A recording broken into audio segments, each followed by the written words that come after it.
السلام علیکم محترم ناظرین و سامعین، آج ہم اولیاء گجرات کے تیسرے حصے میں جس ولی کامل کا ذکر کریں گے ان کا تعلق سہروردی سلسلہ سے ہے۔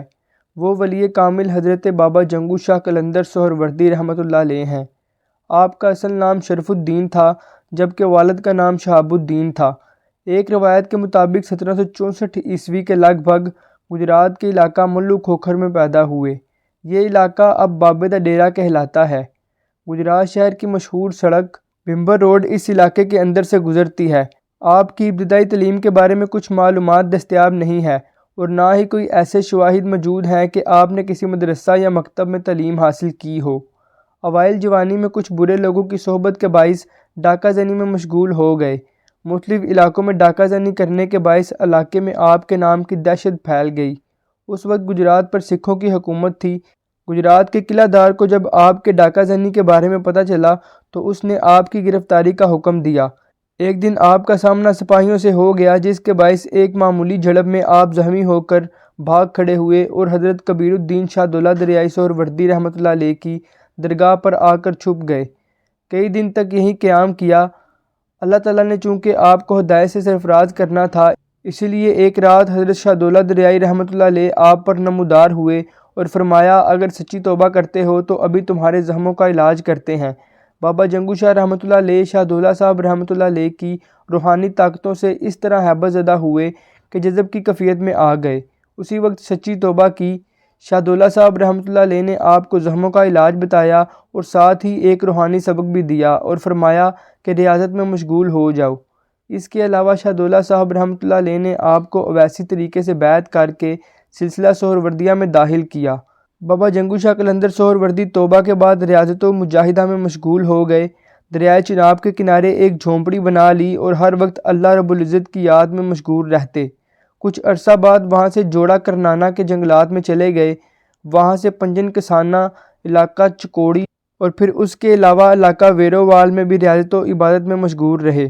حضرت شاہ دولہ صاحب رحمۃ اللہ علیہ کے روحانی اشارے پر اپنے علاقے ملو کھوکھر میں آ گئے اور عبادت الہی میں مصروف ہو گئے۔ یہاں صبح شام لوگوں کا بے پناہ ہجوم اکتساب فیض کے لیے آپ کے پاس موجود رہتا۔ کسی وقت گفتگو فرماتے ورنہ زیادہ تر وقت جذب و اشتغراق میں ہی رہتے۔ آپ اپنے سامنے آگ کا الاؤ جلا کر رکھتے۔ ایسے جلالی تھے کہ کسی کی ہمت نہ پڑتی کہ آپ سے بات کرے۔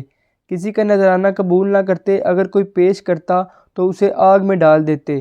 تصوف کی مشہور کتاب سلسلۃ الاولیاء کے مصنف مولانا محمد صالح کنجاہی بیان کرتے ہیں، آپ ایک عجیب حالت میں رہتے، کسی چیز کی پرواہ نہ کرتے، نہ گرمی کا مسئلہ، نہ سردی کی پریشانی اور نہ ہی کھانے پینے کی کوئی لالچ تھی۔ بابا جنگو شاہ قلندر سہروردی رحمۃ اللہ علیہ برصغیر کے وہ عظیم بزرگ ہیں جو کہ قلندر کی تعریف پر پورا اترتے ہیں۔ غوث علی شاہ قلندر پانی پتی اپنی مشہور کتاب تذکرہ غوثیہ میں لکھتے ہیں کہ قلندر وہ ہے کہ جس پر تمام عالم کا حال آئینہ ہو اور وہ مجذوب بھی ہو اور سالک بھی ہو۔ جیسے پچھلے زمانے میں بو علی شرف قلندر پانی پتی اور موجودہ زمانے میں جنگو شاہ قلندر سہروردی ہیں۔ پنجابی زبان کے مشہور شاعر میاں محمد بخش آف کھڑی شریف فرماتے ہیں کہ بابا جنگو شاہ قلندر سہروردی اپنے زمانے کے بے مثال ولی تھے اور آپ کا مقام بہت بلند تھا۔ میاں محمد بخش رحمۃ اللہ علیہ جناب جنگو شاہ کی ولایت کا شہرہ سن کر چکوڑی شریف آپ کی خدمت میں حاضر ہوئے۔ بابا جنگو شاہ رحمۃ اللہ علیہ نے ان کو دیکھ کر فرمایا جاؤ تمہارا سمندر کھل گیا ہے۔ بابا جنگو شاہ قلندر رحمۃ اللہ علیہ کے گرد مخلوق خدا کا ایک بے پناہ ہجوم جمع رہتا تھا۔ صرف انسان ہی نہیں بلکہ حیوانات بھی آپ سے فیض یاب ہوتے۔ ایک واقعہ آپ کی نظر کرتے ہیں۔ صاحب تذکرہ فیضان سہروردیہ فرماتے ہیں حضرت بابا جنگو شاہ قلندر رحمۃ اللہ علیہ پر جذب غالب رہتا تھا اور آپ عموماً جنگل میں جھونپڑی ڈال کر تشریف رکھا کرتے تھے، مگر فیض عام جنگل میں بھی جاری تھا۔ ایک روز حضرت بابا جنگو شاہ صاحب اپنی جھونپڑی سے باہر تشریف فرما تھے۔ دیکھتے ہیں کہ مادہ خنزیر آپ کی طرف بھاگی آ رہی ہے اور بہت سے کتے اس کا پیچھا کر رہے ہیں۔ مادہ خنزیر بھاگتی ہوئی آئی اور آپ رحمۃ اللہ علیہ کی جھونپڑی میں داخل ہو گئی، مگر آپ نے اسے نہ روکا۔ ذرا ہی دیر میں کتے بھی وہاں پہنچ گئے۔ حضرت بابا جنگو شاہ قلندر رحمۃ اللہ علیہ نے ہاتھ اٹھا کر انہیں روک دیا اور فرمایا اب بس کرو، اس نے فقیر کی جھونپڑی میں پناہ لے لی ہے، لہٰذا اب تم واپس چلے جاؤ۔ آپ رحمۃ اللہ علیہ کا حکم سنتے ہی کتے واپس چلے گئے۔ جب آپ جھونپڑی میں تشریف لائے تو دیکھا کہ مادہ خنزیر نے بچے جنے ہوئے ہیں۔ یہ دیکھ کر آپ باہر تشریف لے آئے۔ تھوڑی دیر گزری تھی کہ قریبی گاؤں سے چند عورتیں دعا کے لیے حاضر ہوئیں۔ آپ نے ان سے پوچھا کہ جب تم بچہ جنتی ہو تو کیا کھایا کرتی ہو؟ انہوں نے جواباً عرض کیا کہ ہم دوران چلا فلاں فلاں چیزیں کھاتی ہیں۔ آپ رحمۃ اللہ علیہ نے فرمایا جاؤ اور جا کر یہ سب چیزیں لے آؤ۔ جب وہ ساری چیزیں لے آئیں تو آپ رحمۃ اللہ علیہ نے وہ چیزیں مادہ خنزیر کے آگے رکھ دیں، وہ کھا گئی۔ اس طرح آپ نے اسے پورے 40 دن جھونپڑی میں رکھا اور خود باہر تشریف فرما رہے۔ جب 40 دن گزر گئے تو آپ رحمۃ اللہ علیہ نے مادہ خنزیر سے فرمایا کہ اب تم جاؤ۔ وہ اپنے بچوں کو لے کر جنگل کی طرف دوڑ پڑی اور دور تک مڑ مڑ کر آپ کو احسان مند نظروں سے دیکھتی رہی۔ ایک دفعہ ایک عورت اپنی بیٹی کے ساتھ سفر کر رہی تھی کہ راستے میں سکھوں نے اس کی بیٹی کی بے حرمتی کی۔ وہ عورت اپنی بیٹی کے ہمراہ بابا جنگو شاہ رحمۃ اللہ علیہ کے پاس حاضر ہوئی اور رو کر اپنا ماجرا سنایا۔ بابا صاحب سنتے جاتے اور روتے جاتے تھے اور ساتھ کہتے جاتے تھے کہ گورے جلد آ کر ان پر حکومت کریں گے اور ان سکھوں کی حکومت ختم ہو جائے گی۔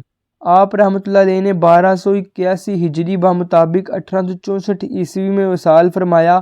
آپ کا مزار مبارک گجرات کے علاقے ملو کھوکھر میں واقع ہے۔ مزار مبارک راجہ کشمیر نے بنوایا۔ آپ رحمۃ اللہ علیہ چونکہ قلندرانہ طبیعت رکھتے تھے اسی لیے ان کے خلفاء بھی کم ہیں۔ آپ کے چند خلفاء کے نام ہیں: حضرت میاں غلام محمد صاحب سہروردی حیات گڑھی رحمۃ اللہ علیہ، حضرت پیر علی شاہ صاحب پھالیہ رحمۃ اللہ علیہ، حضرت جملے شاہ صاحب لدھیانہ فیروز پور رحمۃ اللہ علیہ، حضرت فضل حسین شاہ صاحب رحمۃ اللہ علیہ، حضرت پھلو شاہ صاحب گجراتی رحمۃ اللہ علیہ۔ ملیں گے آپ سے اگلی ویڈیو میں مزید معلومات کے ساتھ۔ السلام علیکم۔